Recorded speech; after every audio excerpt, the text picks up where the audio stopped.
Hi, I'm going to talk to you about the Rocco and Roxie Oxy Stain Remover. You can see here I have some marks on my carpet, so I'm just going to spray this down.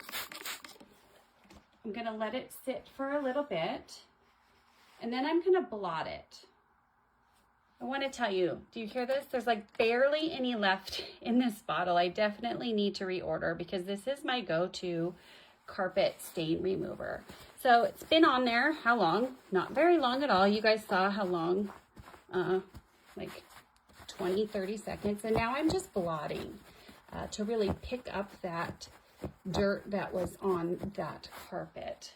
And you can see at this point, in that little bit of time, I didn't even need to let it sit for 5 minutes or anything like that. Just that little bit of time, I was able to pick up the dirt that was already on the carpet there, that little splot or coffee. I'm not even sure what that was, but, and you can see there, it's all gone.